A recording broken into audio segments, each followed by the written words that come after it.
Good afternoon.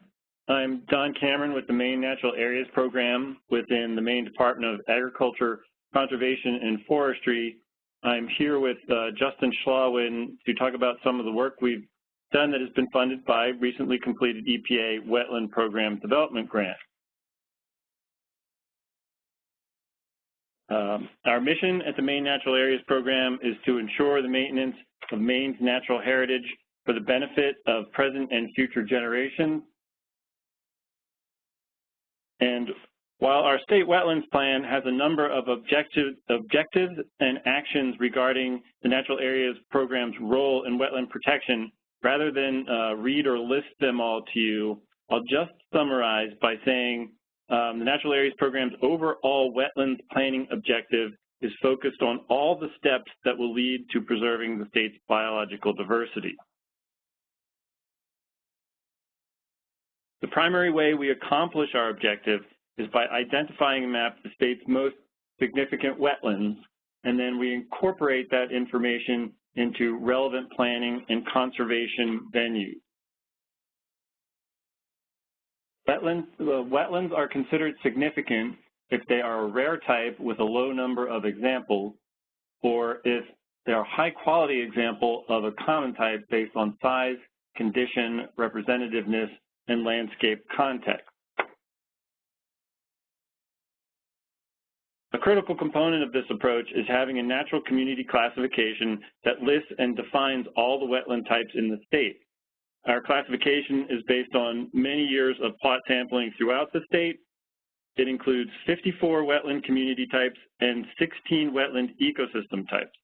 And for clarification, ecosystems are defined as landscape areas with assemblages of natural communities within a common environment, such as a large wetland basin. Of the total of our natural communities and ecosystems, about half of them are rare. Okay. So with baseline for what types are rare, such as some examples here, alpine bog or circumneutral riverside seep or Atlantic white cedar swamp, and what types are common, such as cattail marsh or alder thicket or red maple sensitive fern swamp. We have been able to assess wetlands throughout the state to identify the ones that are the most significant. So a little context is in order at this point. Maine is one of the most wetland-rich states in the country, well, after Alaska and Florida and maybe Louisiana. But anyway, approximately a quarter of the state, 5 million acres, are wetlands. That's 4 times the amount of wetlands in the other 5 New England states combined. So this graphic here gives you a sense of the distribution of wetlands through state, which is through most of the state, although there are higher concentrations in some areas. But if we zoom in,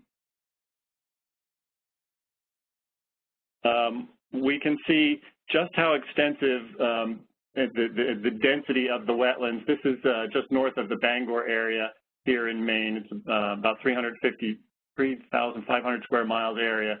And many of the wetlands that we see here are larger than 1,000 acres in size. I mean, if you look at them in comparison to the city of Bangor, some are almost as big as the city.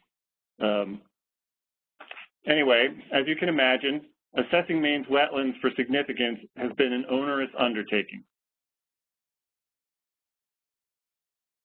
So 2 past Wetland Program Development Grant projects that have supported elements of our statewide wetlands assessment have been the one that was on Audra's title slide, Vulnerable Forested Wetlands, and there's a subcomponent of that grant called Statewide Survey. That project was focused on locating and assessing new examples of rare and exemplary wetlands. And then I snuck this other project in here called Wetlands Slipping Through the Cracks, which was getting at our wetland assessment from a different angle. Through this project, we were getting up-to-date data on wetlands that have been documented prior to the use of standard computerized technology such as GPS and GIS. These are sites that are typically so poorly mapped that we can't use them in the kind of planning that we do with our other good quality data. These were funded by, obviously, EPA as well as the Maine Outdoor Heritage Fund.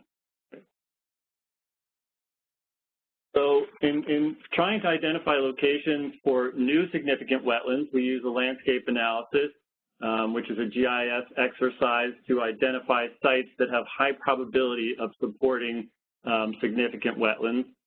We use a variety of data sources, including the latest ortho imagery. We use geology data. We use satellite-derived land cover. And we put all of that through the lens of our staff's experience and come up with these polygons, as we can see on the right-hand side of the slide here. And just to give you a sense of what these look like, the carrot. Here's a couple of examples, and you can see, yes, they are, in fact, wetlands there. And part of the point of showing them to you is just to see the scale that we're still working at large scales for the location of some of the wetland systems in the state. Even though we've been doing this work for a while, there's still quite a lot to do and learn here, okay? So once we've obtained permission for access from the landowners of sites, we conduct field surveys. They follow natural heritage methodology. We collect species composition data by strata. We collect data on forest age, soils, hydrology, history of site disturbance, and if there are rare plant species, we collect information on those and also document any invasives we find. Okay. So here's an example, going back to one of those sites on our landscape analysis slide, of the completed survey information. This is a very unusual wetland with many different cover types. It's about 30 minutes north of Bangor, 1,000-acre bog. And after we did the survey, we were able to determine that the entire site was a significant unpatterned fen ecosystem type. That's a common type for us here in Maine. So generally, these are mapped only at really large scales. And then there were two other natural community types that also occurred at large enough sizes and were in good enough condition to also map within the site. So the site supports many, many different kinds of wetland cover types. So here's an example of the sedge leatherleaf fen lawn from that site, quite extensive.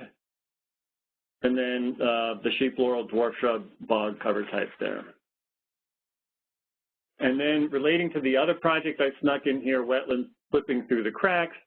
Here's an example of a site we visited called Russell Bog. This is in northwestern Maine. In 1985, it was noted that this site supported a patterned fen ecosystem, which we can see relatively clearly on this aerial image, but that was all the data there was. So 30 years later, we go back out to this site. Go ahead. And we find that, yes, it does, in fact, support a really nice quality patterned fen ecosystem, and it also supports one of the state's most interesting shrubby cinquefoil sedge circumneutral fen communities, and then, which is a rare type, and on the outer zone of that is a northern white cedar woodland fen, which is a common type for us, but also a good example of that here. And along with these features, there were 7 populations of rare plant species that were newly documented here. So this was a pretty data-rich site for us. Here are some pictures. Upper left is the shrubby cinquefoil. You can see those cinquefoil flowers there. Upper right is heading into the northern white cedar woodland fen. And then below are just a couple of examples of other cover types at this site, which was very dynamic and diverse. So then those were examples of some survey work we've done. Just looking at the results from the statewide survey element of our project, if we just look in the total column here, we found 40 new natural communities, wetland natural communities and ecosystems, along with quite a number of rare plant species. And then the results from our wetland slipping through the cracks project, this was targeted more specifically towards rare types, so we see much higher numbers for rare types here. But we did update successfully 61 natural communities and ecosystems here. And if we note on the bottom line, we also demapped a handful of features that were mapped so long ago, but do not meet the kind of criteria we work with today. So we get a lot of data from these surveys for these projects and from other work that we do. And this data is used in many different ways. Perhaps first and foremost is that we inform the landowners and the land managers for the areas where the sites are. This is clearly a first step in making sure that sites aren't inadvertently harmed. And then in-house, we use the data for reviews for development projects, forest management plans, farm bill projects. I believe collectively we do more than 1,200 of those a year. Data is also used for conservation planning. It's core to Maine's Beginning with Habitat program. It informs several of our conservation grant programs, our In Lieu Fee and Land for Maine Future program, and it also gets incorporated into some of the regional initiatives going on. We do share our data with other government agencies, the Maine Department of Transportation, the Fish and Wildlife Service, and the Natural Resource Conservation Service to help them with their work. And then lastly, it does help facilitate green certification for some of the large timber companies who participate in those programs here in Maine. Next slide. Okay, so that, I know that was kind of fast. That wraps up my element of our talk here now, and I'm going to turn things over to Justin Schlawin, who will talk a little bit more focused about some of the floodplain survey work we did through vulnerable forested wetlands. Okay, so I'm going to talk about the inventory work we've been doing on floodplain forests, specifically along the Androscoggin and Saco River watersheds. That carrot. Okay. We have been doing floodplain forest inventory in a number of watersheds in the state of Maine, and have completed projects in the Penobscot and Kennebec River watersheds. And this project focused on floodplain forests in the Saco and Androscoggin River watersheds. But I should note that we have an ongoing project to complete the floodplain forest inventory in Maine, in the St. John and Maine coastal watersheds. And these are mapped at a Huck 4 scale. In this talk, I'm going to discuss the importance of these floodplain systems, the rare floodplain forest types that occur in southern Maine, our methods, survey results, and some of the conservation outcomes. So floodplain forests are a conservation priority in the state of Maine. They're important sites for flood control and prevention. Sand and gravel aquifers are often associated with our floodplain sites, and so they're important sources for drinking water. And additionally, they are a real convergence of ecological and recreational values. In our state's Wildlife Action Plan, 35 species of greatest conservation need have been identified to use floodplain forests as an essential habitat, and 5 priority 1 species, which are the most rare, also use this habitat, including rusty blackbird, toma mayfly, the boreal snake-tailed dragonfly, little brown bat, and wood turtle. Additionally, vernal pools are frequently nested within floodplain systems, and these are also a conservation target in the state of Maine. Fortunately, there have been a number of impacts to floodplain systems, including land conversion, flood flow alteration, and invasive plant species. 15 invasive plant species have been documented in Maine floodplain forests, which is the most of any natural habitat in the state of Maine. Okay, moving on, I'm going to talk now, just discuss briefly the types of rare floodplain forests that we have and that we're looking for in these surveys. Silver maple floodplain forest by acreage is the most abundant floodplain forest type that we have in the state of Maine. The forest canopy is dominated by silver maple and may locally include bur oak or basswood. The understory is typically fern dominated, but it does have a number of other common wetland types. These are large patch ecosystems that occur at the scale of tens to hundreds of acres. Hardwood river terrace forest is also a sediment-driven natural community type, meaning that the erosion and accretion processes from the river that they're associated with are influential in the soils that occur at these sites. This natural community type floods less frequently than silver maple floodplain forest, and the sediment particle size is larger, typically loam or even sand. The forest canopy is typically dominated by sugar maple or red oak, but it could also include red maple and basswood. The understory also is typically fern-dominated, but includes some species that are richness indicators, such as maidenhair fern or blue cohosh. Also several rare plant species we'll get to in a moment. Lastly, we've been documenting a new forest type, high gradient floodplain forest in the Saco and Androscoggin River watersheds. This is a natural community that's described in New Hampshire's classification, and these watersheds are on our western border with New Hampshire. And we've been documenting these natural communities at sites that are adjacent to more quickly flowing streams and rivers that have spring freshets with large floodwater pulses, but of short duration. So these sites differ from our Hardwood River Terrace forest community in that they don't contain very many facultative or obligate wetland plant species. Instead, the understory contains sort of common mesophoриc forest species such as beaked hazelnut or sharp-pointed ricegrass. But like the Hardwood River Terrace sites, the soils are sort of alluvial in origin. Some rare plants that we might find at these sites include wild leek, McGregor's wild rye, or pubescent sedge, and wild garlic. Okay, moving on to some of our inventory methods and results.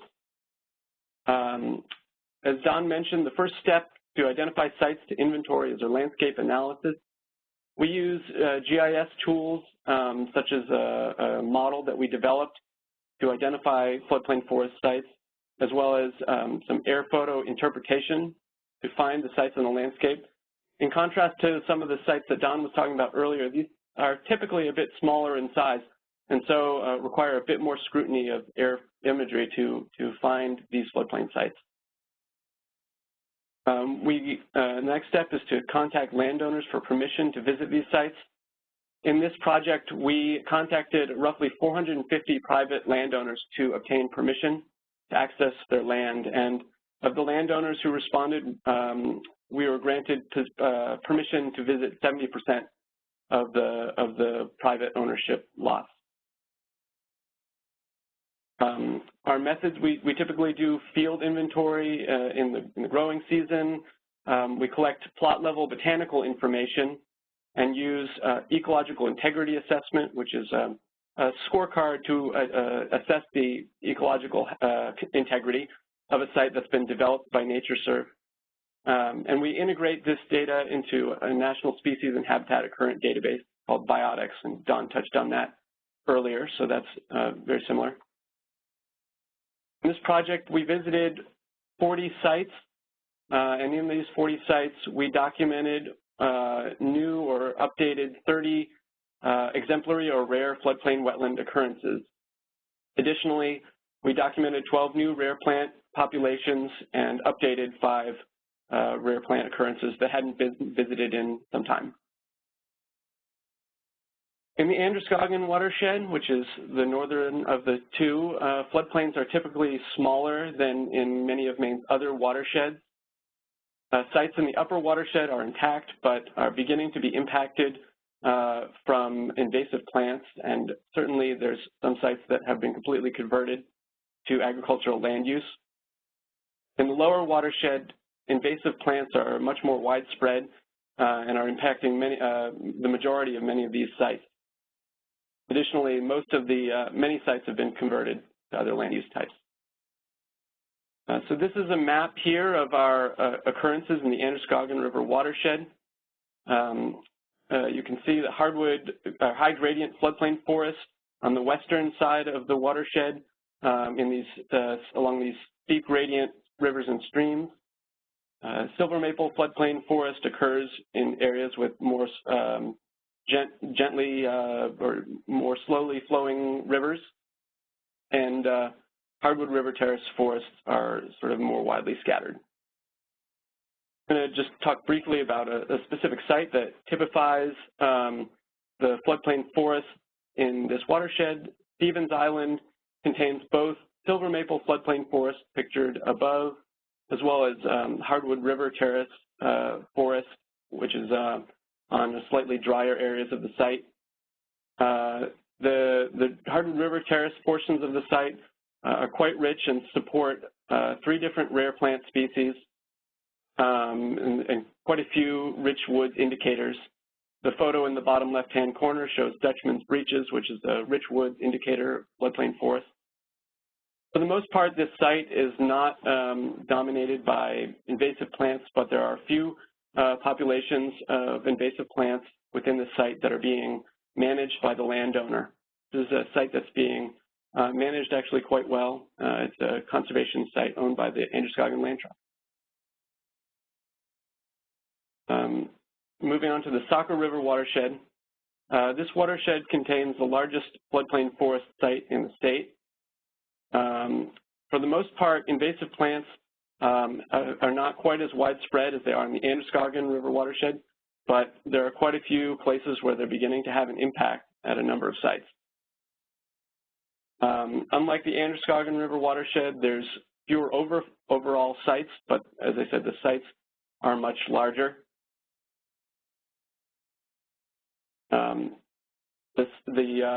In the upper Saco River, in the towns of Freiburg and Brownfield, is the state's largest floodplain forest site. This is a silver maple floodplain forest that's roughly 2,500 acres, and is a real regional conservation priority. It stands out in terms of size and condition across the region. This site is owned by quite a few different landowners, including conservation landowners and many private landowners. Condition is variable depending on ownership throughout the site. Some areas contain mature floodplain forest site areas that are in excellent condition, while other areas have been recently logged or are beginning to be invaded by invasive plants or have even been converted to other land use types. Conservation outcomes of this work. Don mentioned a few of these elements already. The landowners are informed of important habitats on their land. And the data is integrated into our state database, Biotics, for use in planning and environmental review. But specific to the Androscoggin and Saco River watersheds, we've been working directly with a number of our conservation partners to highlight the importance of conservation actions and invasive species control at these floodplain forest sites.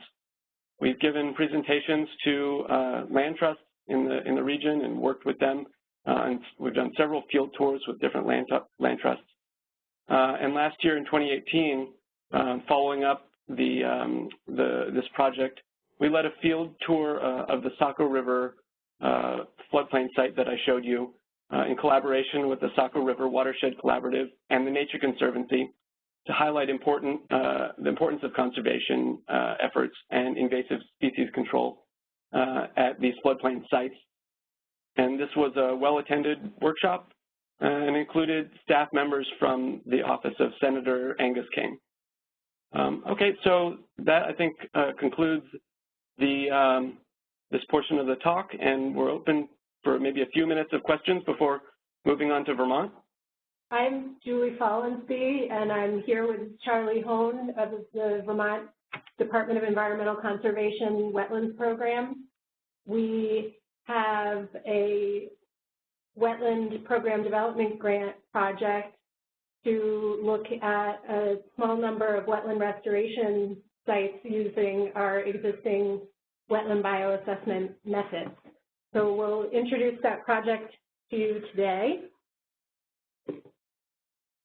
I'm going to start by just briefly going through some benefits of restoration and opportunities that we have here in Vermont and arguably throughout the U.S. I'll introduce the project, the Restoration Monitoring Project, and then Charlie will go on to discuss the details of our bioassessment program and how we applied that to restoration sites in Vermont, and we'll also go over some preliminary findings of that work. So in Vermont, we are lucky to have really beautiful wetlands, but we also have continued development pressure. It's a nice place to live, and especially with the economy being in good shape, we do have quite a bit of development going on. We've also seen continued agricultural conversion.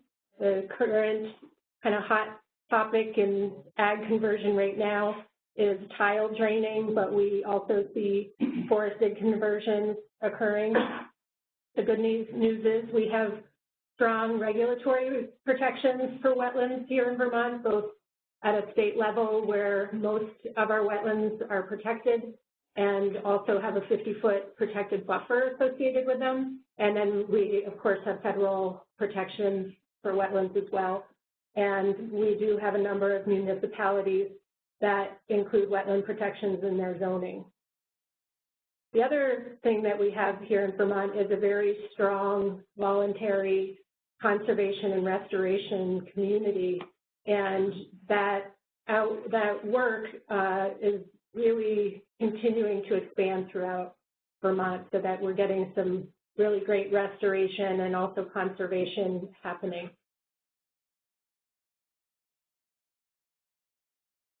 So in Vermont, we protect 10 significant functions and values that we recognize in our wetlands, and those are the 10 listed here. Very generally, it's the attenuation of stormwater runoff and floodwaters. So kind of those flood resiliency, critical wetland areas for flood protection. Wetlands also mitigate erosive forces and provide numerous water quality benefits. Wetlands are habitat for wildlife, fish, and rare, threatened, and endangered species. We also recognize the importance of natural communities and the recreation and aesthetic benefits of wetlands.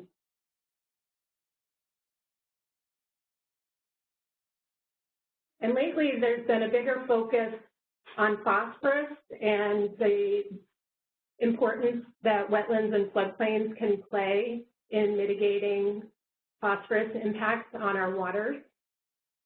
In fact, we have a TMDL for Lake Champlain, total maximum daily load for phosphorus, and part of the plan to reduce the phosphorus in Lake Champlain includes the restoration of wetlands. And so we've identified wetland restoration as a necessary component to meet the phosphorus reduction targets in that TMDL. And of course, restoring wetlands and bringing back the full function of wetlands will increase the capacity of those wetlands to mitigate phosphorus. And I will note that the University of Vermont has a couple studies going on right now to take a closer look at phosphorus cycling in wetlands and floodplains. So we look forward to seeing what they've learned from those studies.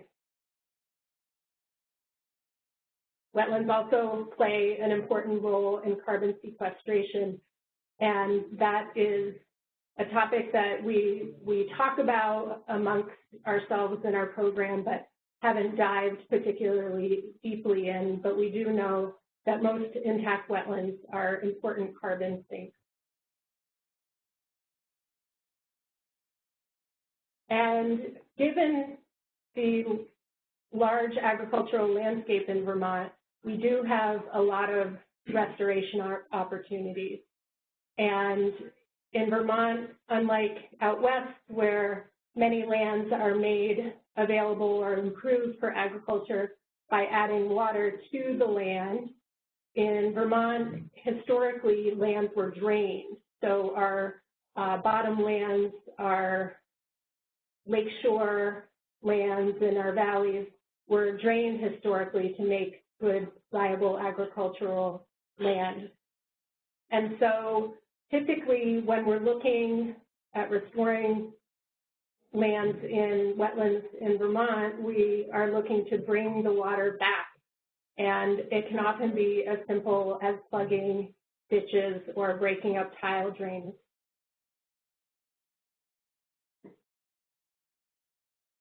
And so through the Wetland Program Development Grant, we were looking at the fact that we have these wetland restoration projects that are ongoing. We know that the value of intact wetlands, and we would like to see a lot more restoration and conservation going on in the state. And so, but there's very little information about how well these sites are restoring and what types of measures there are. We know when we look at a site that's been restored, well, that looks a lot better, so it must be better. But the reality is that amongst our partners and ourselves, there's no real metric or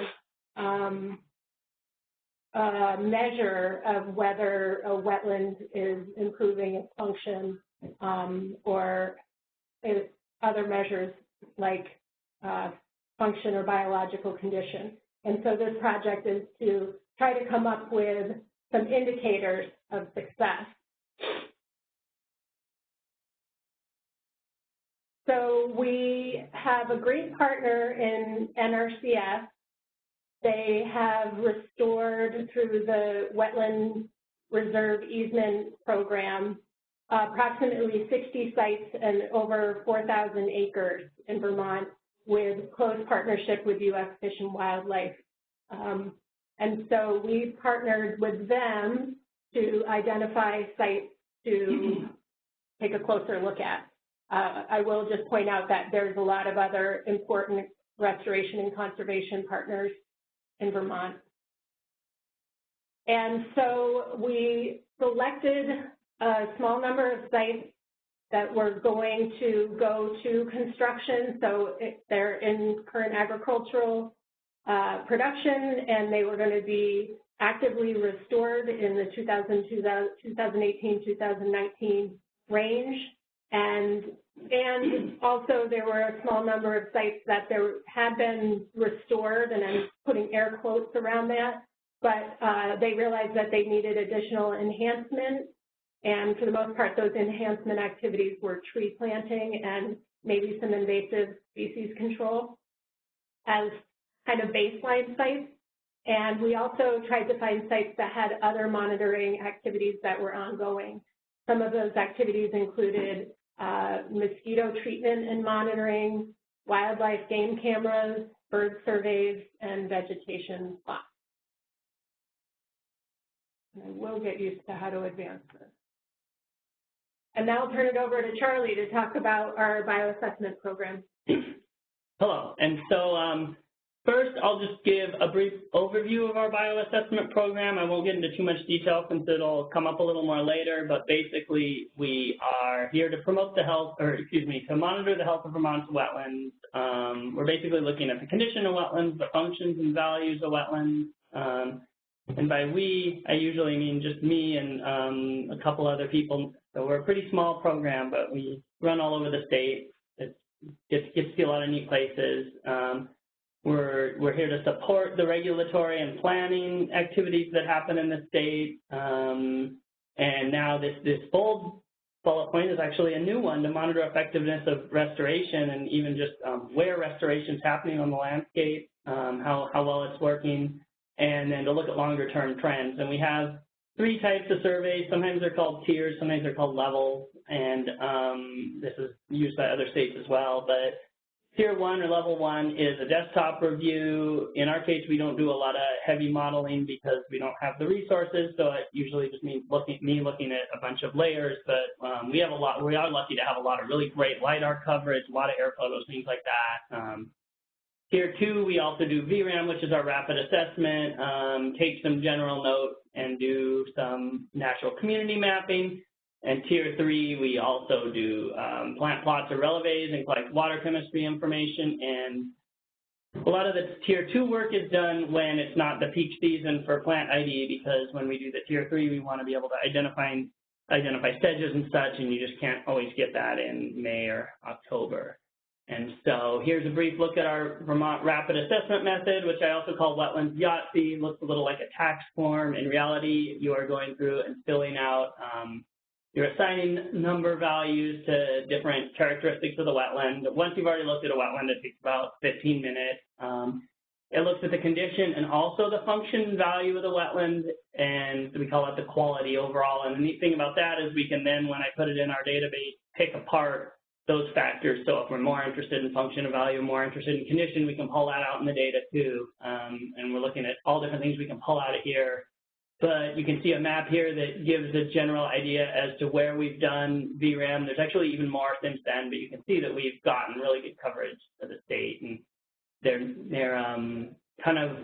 not randomly placed, but they are pretty well scattered, and you can see that the colors there correspond to conditions. You can start to pick out patterns, like better conditioned wetlands at higher elevations where there's less disturbance, things like that. And in addition to the VRAM data, we have a total of 700 data points, which is pretty awesome. About 400 of those came from natural heritage inventory, similar to the work Maine's doing. Our natural heritage inventory program does great work and has done a bunch of plots somewhat similar to ours in wetlands. They also have a bunch of upland data, which we don't necessarily use, but is another great resource. Then we have 100 of these tier 1 site or tier 3 sites. Our methodology changed a little bit a few years ago, but they're still all usable. And then 275 VRAMs as of when this slide was made. And there's other data out there, like when our permitting ecologists go out to gather other data, other agencies are collecting data. So we're continually expanding our data and also just collaborating with people to connect with them on data they have. And then we are developing biocriteria. So we look at a few factors to tell us what's going on with the wetland. One thing we use is the coefficient of conservatism. I won't get into too much detail because some of you probably already know what this is or use it or don't use it, but basically plants are assigned a number that is by an ecologist, and this has been done regionally, that's meant to represent how tolerant the plant is of disturbance, especially human disturbance, and also how specialized it is. So like a plant that can only grow in an undisturbed bog would get a 10, and an invasive would get a 0, and a generalist like goldenrod would get like a 2 or a 3. And so it just gives you, it doesn't necessarily tell you there's something wrong with the wetland, but it tells you the level of disturbance going on. And then but it has to be used in association with other types of data because, first of all, you're just looking at one plot when you do it, and secondly, natural communities score very differently. I know Maine has found this to be true as well, but a floodplain forest where there's some baseline natural disturbance in perfect condition will score lower than a bog in good condition because the bog has more specialized plants. So we just use it, but we take that into account. And it gets even more complicated with restoration sites. But basically, so we just found this gap. There's all this great restoration work going on. We have our bioassessment program. Why don't we combine them and start doing bioassessment on restoration sites? And so we set out using the same protocols, adding or tweaking a few things, but we want to take the same type of data so that we can use our 700 points to compare with our restoration sites. And of course, the heritage points are largely in excellent condition wetlands because they were looking for state significant wetlands. So one of the things we've been doing in regular bioassessment, quote unquote, is trying to go out and collect data on more disturbed or successional wetlands so we can fill out that data hole. But in general, in this project for the restoration sites, we've been laying out plots in representative areas of the restoration site. These are all just new sites that have just been started or are being or new work is starting, and then trying to find a representative wetland nearby, which I call reference sites. I want to note they're not reference sites in that they're necessarily old growth, pristine, but they are what a good condition wetland could be at this site because it's in an area with a lot of disturbance overall. And so that the last 2-3 years we have been expanding our bioassessment program, so now we're at the point where we're able to do more with this data. And so our plan was to do 55 VRAMs, sometimes we estimate rapid coefficient of conservatism, which basically just means we come up with a plant list and estimate numbers on how that scores out. It's not a plot, and sometimes it's not during the growing season, but looking at the data, there's no discernible bias, but it's just used as an estimate. We know it's not necessarily as robust as with the plots. And then we do a lot of natural community mapping, and in the case of restoration sites, it's kind of, I've had to create some placeholder non-natural community types like reed canary grass meadow, which we'll figure out what to do with as the project goes on. But we're finding that there's consistency, just like with natural communities in disturbed areas, based on the soil and water hydrology and such as well. So, and for 8 sites, we're really drilling down and doing a couple plots in the restoration site and any reference sites that are nearby, collecting water data. We've collected data on maybe like 20 different water chemistry characteristics, and then doing photo points. And so I guess I already kind of covered on that in the other slide, but yeah, so then we calculate the COC and we also do looking at soil. We get a soil profile and look at what the soil is like. Obviously, this is really important to the restoration site and to wetlands overall. And hydraulic, we look at hydrology indicators, and we collect those water chemistry samples, trying to collect the water chemistry from somewhere that's relevant to the wetland. Like if we're on a large river and the wetland is on the shore of the river, we're not necessarily collecting water from in that river. We're trying to find something flowing through the wetland. But this is something that we'll be looking at more broadly, and there's actually groups from UVM looking at different angles of wetland restoration site research and such as well. So the water quality data, we're just kind of starting to look at how we would use that. But I'm going to take a quick peek at what data we have. Now, this is really preliminary. There hasn't been statistical analysis. It's really just sucked right out of my Excel table, but it's really fun to look at, and I think there's some interesting trends that are visible here that we'll be able to see more of as time goes on. So when we look at seeing, okay, well, how does our VRAM, our rapid assessment, and the coefficient of conservatism, how do those compare? Well, we've looked at this in our broader bioassessment program, but also looking at it here.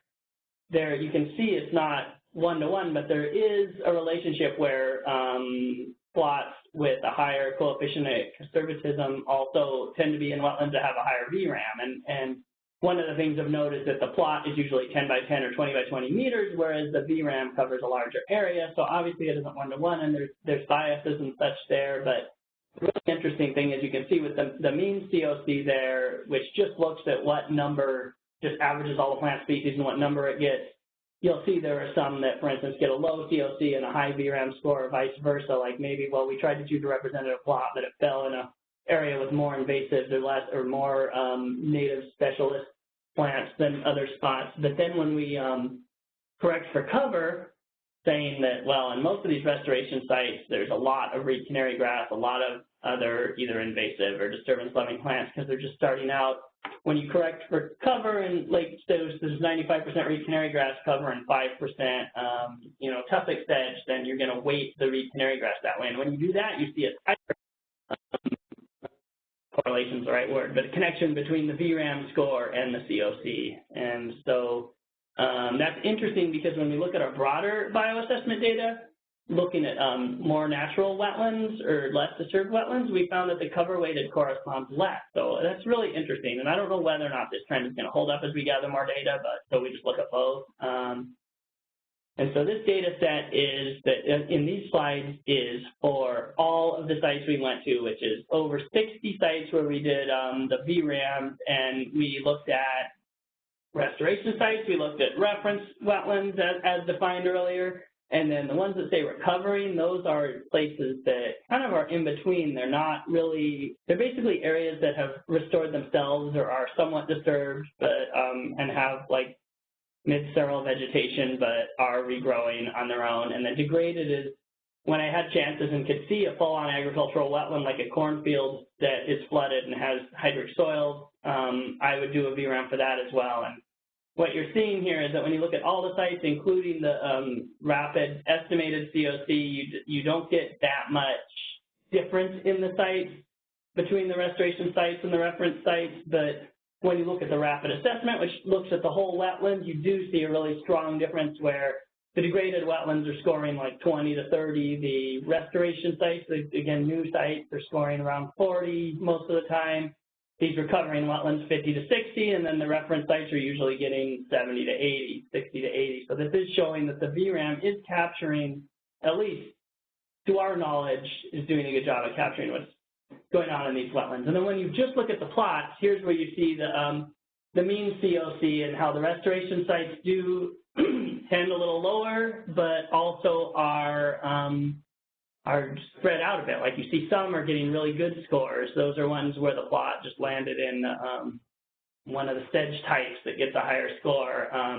But then again, when you correct for cover-weighted COC, there's almost no overlap at all between the restoration sites and the reference sites, which is actually, to me, surprising because COC is so messy just in terms of all the different types of wetlands getting different scores and things like that. But so far in all these 23 plots, there's been almost no overlap where a restoration site that's new got a better cover-weighted COC than the reference wetland. I think a lot of the clustering around just above 2 for cover-weighted COC comes from the fact that reed canary grass tends to be the dominant vegetation as we start out with a restoration site. So whether or not these are successful by these criteria is really going to depend on whether or not we can get that under control or get at least some other species with higher cover. A couple other kind of assorted interesting things. This wetness index is just basically looking at the Army Corps of Engineers wetness, like back up versus obligate wetland versus obligate upland, et cetera. And we know that just tells us like whether or not the plant needs a wetland or usually grows in a wetland. It doesn't tell you how wet the wetland is. Like a seepage plant and a water lily might get the fit, might both be stacked wetlands, obligate wetlands, but it just gives you a little idea of what's going on with how wet the site is. And what's really interesting is the restoration site, although they have a wide range, a lot of them come out as wetter under this index than the reference wetlands. And I think there's a couple things going on. One is we've just plugged ditches and dug swales in these sites, so they may actually be wetter than what they would have naturally been. The other thing, something Julie brought up that I think is a really good observation, is that they don't have microtopography like a natural wetland because we haven't yet been able to, put in, you go into a natural wetland, there's just hummocks and hollows everywhere. You go into, and the hummocks have facultative upland and generalist plants that survive, not necessarily generalist in terms of all of their ecology, but generalist in terms of whether or not they need wetland. So you get all that diversity, and then these restoration sites, you just have a flat, smooth farm field without having a good way of putting in these hummocks. You're just getting only the wet plants because there's no like kind of quote unquote refuge from the water there. So that's an interesting implication. It'll be interesting to see whether that changes as the site become more mature, and if not, it might really speak to what we should be doing in our restoration sites in terms of making sure we deal with those other microhabitat issues. You can see here, again, the VRAMs, just looking at the level 3 sites, you also see that the VRAMs do a good job of capturing that the new restoration sites are not in as good of condition as the reference sites. And obviously, we don't need to do a wetlands Yahtzee to tell us that, but the hope is by establishing this, and as the restoration sites get in better condition, then we can track whether there's a trend, and if some aren't becoming in better condition, we'll be able to document that. And so that's where we're at now, and then looking at our next steps. So we were able to do as many of the level 3 assessments as we set off to do, and we have a few more VRAMs we want to do, but basically the biggest thing that's come up is that our Otter Creek valley, basically this giant valley that's almost used to be an extension of the Champlain Sea, has tons and tons of wetlands that are most of which, many of which have been converted to farm fields, and then a lot of them are being restored now, and there's a huge effort around our Otter Creek wetland complexes to do restoration, which is awesome, but almost a good chunk of our plots come from that area, and so they're really autocorrelated around that one area. So we're trying to get out. There is restoration happening elsewhere in the state, up by Lake Memphremagog, up in Franklin County, which is the northwestern county that's not on the islands, places like that, trying to just round out geographically and see, well, do these trends we're seeing actually extend to other places as well? And then the next thing we're going to do is we're looking at, all right, well, the restoration sites we did the surveys in range from still active or even have continued to be disturbed and not even being restored yet to, there's one site we went to that had a lot of sugar maple saplings and shrubby alders and such coming in that actually was a little bit farther along. So what we can do is look at all right, how old are the sites, and are the ones that have been restoration sites longer gaining higher scores in VRAM or COC than the other sites, or are they about the same?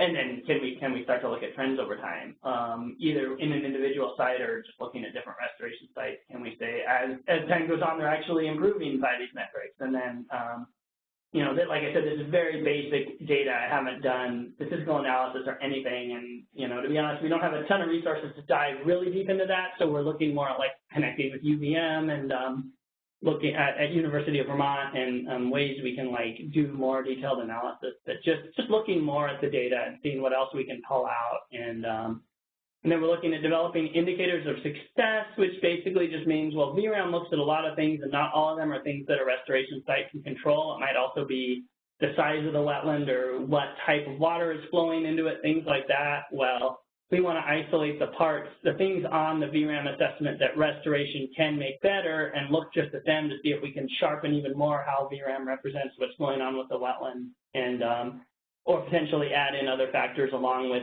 VRAM to see if there's a combination between the COC and VRAM or some other thing. So we're still just kind of sharpening that, and then we want it to be something that a lot of people can use though, because you know, I found several restoration sites I didn't know about just doing routine bioassessment. So now we can just connect with pulling all these groups together, and some great work Julie's been doing on that too, just to kind of start, you know, continue the conversation. All right, well, we're doing all this great work. Well, let's actually show how well it's working.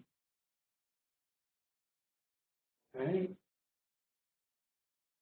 So we're happy to take questions from you, and if folks either online today or offline through email have ideas about what other metrics we might consider to track these restoration sites and see if they, you know, actually are improving, and is there a way to track that in a meaningful way, we'd love to hear about it.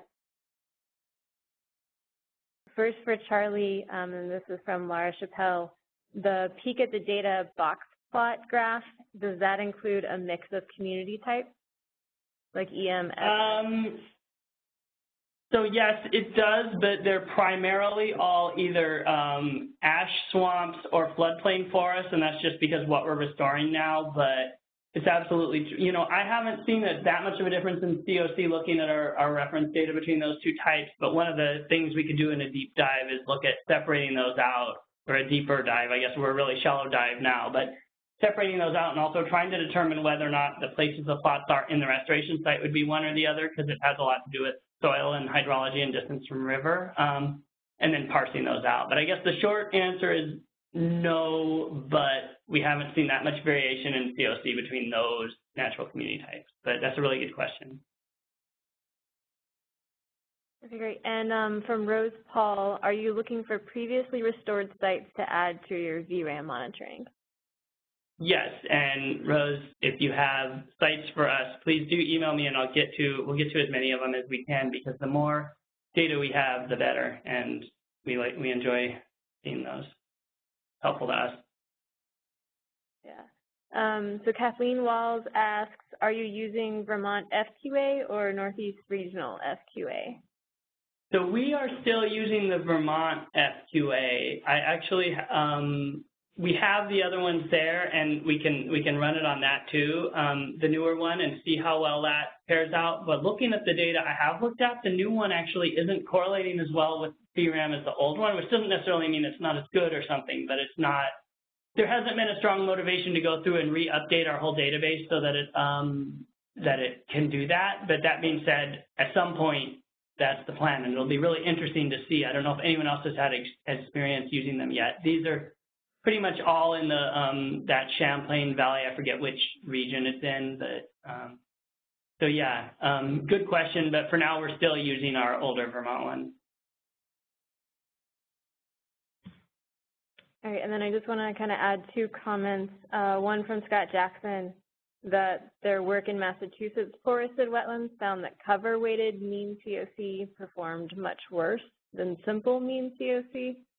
And yeah, that's true for our most of our wetlands. Like our reference, anything that's not a restoration site, that seemed to be true for us too. And so that's why that was such an odd and confusing result. And like I said, it might just be something specific to assessing reed canary grass, or maybe it's just an artifact of not having done enough data collection yet. But I'm really curious about that, because for most wetlands, that's true for us as well. Yeah, and Laura Chappelle noted that in New York, their weighted COC is different between silver maple ash swamps and floodplain forests. So. Oh, so you have a different weighting mechanism for the different natural communities. I've actually looked at doing that and taking a average COC for our natural community type and comparing with a COC for a given site. Not to get too into the weeds, so to speak, here, but I've looked at trying to do a really brief version of that here, and I haven't found it to correlate more, but I do use it when I'm doing a site report or something. So that's really interesting. Audrey, you said that's Laura Chappelle? Yes.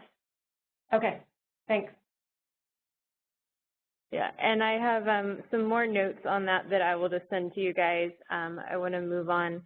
This is kind of a question for both groups, coming from Laura LaPierre. Interesting to see Maine's inventory of intact floodplain wetlands with Vermont's efforts to monitor and restore floodplain. Is there enough similarity to combine some of the data to enhance the understanding of the condition gradient of these wetland types? So if either of you want to weigh in on that. This is Justin from Maine. There probably could be something to be learned, finding the data we've done. I was just talking mostly about the high-quality sites that we've visited, but we have visited a number of degraded sites and have data on that as well. And just incidentally, we also find the mean C value, as opposed to the cover-weighted mean C, to be slightly more valuable when we're using our FQA. I don't know if I'll pass it over to Vermont to get their take on it. Yeah, I'd say that our floodplain data set is this interesting mix of the data that our natural heritage inventory conducted maybe like 10 years ago, and the little bit that we've collected since then as bioassessment. So it would definitely be I think you have a lot larger and maybe more intact, more full representations of some of these floodplains, since we've lost so much of our floodplains. So I think that would be absolutely amazing if you're doing anything even similar, like I don't know what kind of plots you do, but if you have something like a releve, yeah, it would absolutely be useful, and I'd even consider throwing it in with our data to see whether there's any trends in looking at it. Because yeah, I suspect from having driven through and peeked into Maine floodplains, I just kind of feel like, whoa, that's like our best floodplain, and it's like just one floodplain on the road or something. Like, you have some great floodplains. Yeah, we do have relatively some nice floodplains. Thanks, and I'm going to just switch back over to a couple of questions that came back in for Don and Justin. From Julie Follensby, she asks, are your floodplain models LIDAR-based? We do use LIDAR to identify floodplain sites. Up until recently, it wasn't really available for most areas of the state, but we do actually use that data quite regularly, and that's a great resource. Great. And were the ecosystems, in quote, mapped in biotics or just assemblages? No, they both get mapped in biotics, yes. Okay, great. And that was from Laura Chappelle. And then one other follow-up question from Laura. Does Vermont and Maine have separate floodplain and headwater complex community types? And that might be something to look at if you're trying to combine the data. Headwater complex. I'm not actually even sure what that means, but it sounds really cool. I think Vermont does have more a finely split classification of floodplain types. Thank you all so much, and the webinar is now ending.